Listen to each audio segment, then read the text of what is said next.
ఆంటీలకు ఆ పని కావాలంటే మనకు ఇచ్చే సిగ్నల్స్ గురించి చెప్పండి, ఒక వీడియో చెయ్యండి అని అందుకని చేస్తున్నాను. నిజానికి ఇది చాలా క్రేజీ టాపిక్ కదా. వాళ్ళకు ఆ పని కావాల్సి వస్తే ఎలా బిహేవ్ చేస్తారు అనే విషయం గురించి మీకు ఈరోజు డీటెయిల్గా చెప్తాను.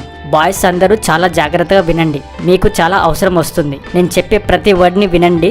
మీకు మీ ఇంటి పక్కల్లో లేదా మీ ఊర్లో లేదా మీ గల్లీలలో అలా జరుగుతుంది అని అనిపిస్తే ఇక మీ పంట పండినట్టే అని అర్థం. ఇక ఆలస్యం చేయకుండా వీడియోలోకి వెళ్ళిపోదాం. స్త్రీ పురుష వశీకరణ మరియు సంభోగ వశీకరణం చేయబడను. శ్రీ కనకదుర్గ భద్రకాళి జ్యోతిషాలయం. ఎటువంటి పర్సనల్ సమస్యలున్నా ఆ సమస్యలకు నివారణ చేయబడను. ముఖం చూసి చెయ్యి చూసి ఏ సమస్యలకైనా ఫోన్ ద్వారానే జ్యోతిష్యం చెప్పబడను. మా యొక్క బ్రాంచులు చాలానే ఉన్నాయి. మీ పనులు కాకపోతే డబ్బులు తిరిగి ఇవ్వబడును. నమ్మకం మీద కాల్ చేయండి. ఈ కనిపిస్తున్న ఈ నెంబర్ కి కాల్ చేసి మీ యొక్క సమస్యలకు పరిష్కారం చేయించుకోండి.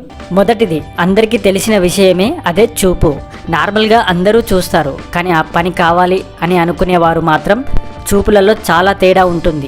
ఎలా అంటే మీరు ఎక్కడైనా ఉన్నప్పుడు అలా చూసి చూడనట్టు చూడడం, మీరు అటువైపు నుంచి వస్తున్నప్పుడు పదే పదే చూసి చూడనట్టు చూడడం, మీరు ఏదైనా వర్క్ చేస్తున్నప్పుడు అలా చూస్తూ ఉండడం, మీరు ఏదైనా కొత్త డ్రెస్ వేసుకున్నప్పుడు ఇంకా చాలాసార్లు చూడడం, మిమ్మల్ని పదే పదే చూస్తూ తన హెయిర్ని సరిచేసుకుంటూ ఉంది అంటే మీకు ఇచ్చే సిగ్నల్ దానికి అని అర్థం. రెండోది, మీరు పక్కన ఉన్నప్పుడు ఆమె చేసే పనులు. మీతో ఆ పని కావాలి అనుకునే స్త్రీలు మీకు అందంగా కనిపించాలని బాగా రెడీ అవుతారు.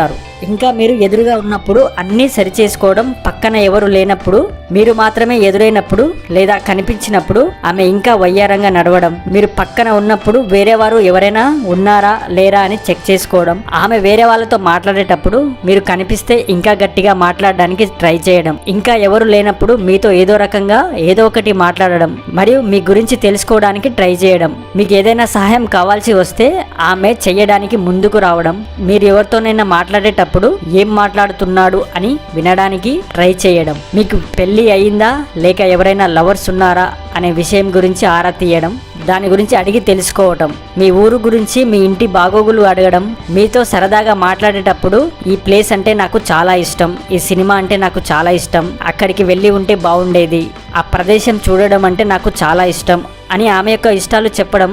ఒకవేళ వాళ్ళ హస్బెండ్ పక్కన ఉంటే మీ వైపు అస్సలు చూడకపోవడం, లేనప్పుడు మీ వైపు చూడడం, ఆమె కొత్త డ్రెస్ వేసుకుంటే మీకు చూపించాలి అని మీ వైపు తిరుగుతూ ఉండడం, మీ యొక్క పర్సనాలిటీని కింది నుంచి పై వరకు తదేకంగా చూడటం, ఇవన్నీ ముఖ్యమైన సంకేతాలు. చాలా మంది స్త్రీలు ఇలాగే చేస్తారు. కొంతమంది స్త్రీలు ఇవన్నీ చెయ్యకుండా కూడా అలాంటి సంకేతాలు ఇస్తారు. అవన్నీ మనం గమనించాలి. కానీ మనం కూడా బాయ్స్ ఇలాంటి సంకేతాలు ఇస్తుందని చెప్పి తొందరపడి ఏది చేయవద్దు. అవన్నీ చూసుకొని నెమ్మదిగా టైం తీసుకొని చొరవ తీసుకోవాలి. ఎందుకంటే ఆమెకు ఫ్యామిలీ ఉంది, అవన్నీ మనం గమనించాలి, ఆలోచించాలి కూడా. ఆమెకి ఇబ్బంది కాకుండా మీరు కూడా ఇబ్బందుల్లో పడకుండా చూసుకోవాలి. సో ఇది ఫ్రెండ్స్ ఈరోజు వీడియో. మీకు నచ్చితే లైక్ చేయండి, మా ఛానల్ని సబ్స్క్రైబ్ చేసుకోండి. మరో వీడియోతో మళ్ళీ కలుద్దాం. అంతవరకు బాయ్.